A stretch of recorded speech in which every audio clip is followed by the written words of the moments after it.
Today we're going to be going over the new gameplay and explaining the new endgame mode. So, let's get into it. Before we get into the gameplay though, let's first look at the two weapons that he's going to use in the gameplay. The first weapon is a Greatsword and its name is Retribution.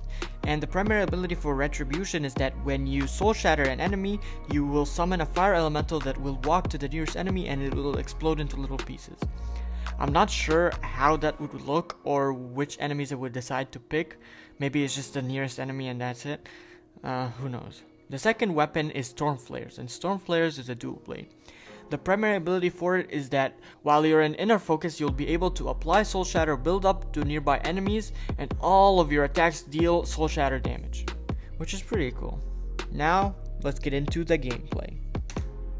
Now in this gameplay, the boss is a Therax. A Therax is a proto-dragon and it's pretty much a dog that breathes out fire. Anyways, we got to see her Archon ability, Vertigo's Archon ability. Now don't expect anything flashy like a laser beam or a teleportation or anything like that. It just makes the character glow and it just buffs its stats and stuff.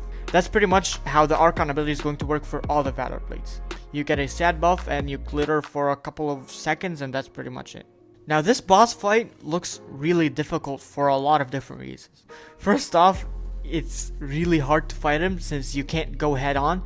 You always have to constantly try to get behind him and hit him from behind, or his attacks are either going to hit you or you can block some of his attacks, but his fireballs are unblockable and he shoots them in the front a lot, so you have to constantly keep dodging and going into the back. Now if you don't dodge perfectly, you can still take damage even if you dodge. Like in normal games you can dodge through a boss's hands to not take damage or something crazy like that, but here you will still take damage if you get into their hand, which makes more sense than normal games.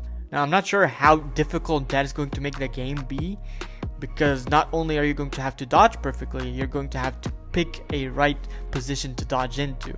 Now something my friend here over on Discord noticed at the beginning of the gameplay was that the Greatsword seems to do a lot more damage than the dual blades. Now you might be thinking, oh, that means that the Greatsword must be a higher level or a higher rarity. Well, no, they're both legendaries and both of their DPSs are really similar. The dual blades has 48 DPS and the Greatsword has like 52 or 51 DPS, so it's not that big of a difference. But when you look at it in the gameplay, one combo from the Greatsword took out a fourth of his health, while it took him like 5 minutes to kill the rest of his health with the dual blades, which is really weird. I'm not sure how that's gonna work. Maybe the Greatsword is more compatible with Vertigo or something like that. Who knows? Now, let's talk about the endgame mode. Hell yeah. Now, the new endgame mode's name is going to be DreamStones, which lets you access different alternate realities. And I'll explain what that means in a bit. So, you unlock your first Dreamstone after you finish the whole campaign. You defeat macros and everything, you get your first Dreamstone.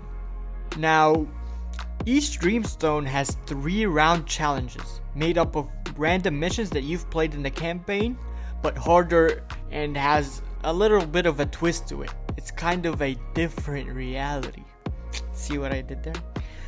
Once you are done with the 3 round challenges, you get to fight a huge boss fight. So when you start a Dreamstone, at the beginning it's going to make you choose between enemy A or B. So you choose whatever you want.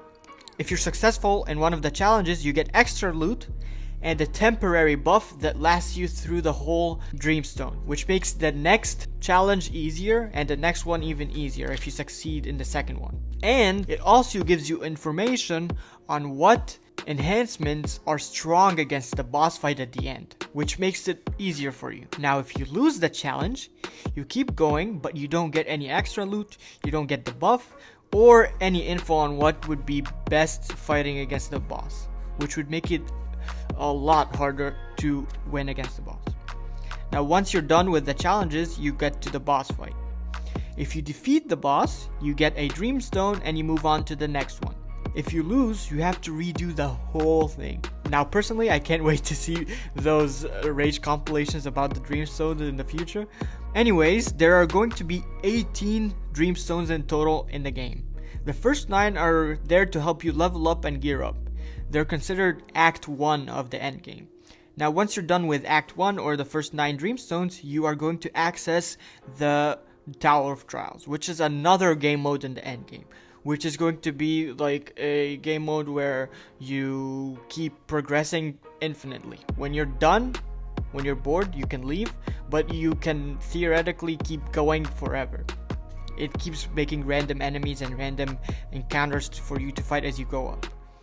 If you want more information on the Tower of Trials, I'll leave a link in the description of a video of me going completely in depth in it, so go check that out if you're interested. Anyway, if you enjoyed this video, be sure to subscribe and click on the bell for more Godfall info, tutorials, and guides and gameplay. And be sure to let me know what you liked about the video and what you didn't like so that I can improve it in the next video. Anyways, I'll see you in the next video.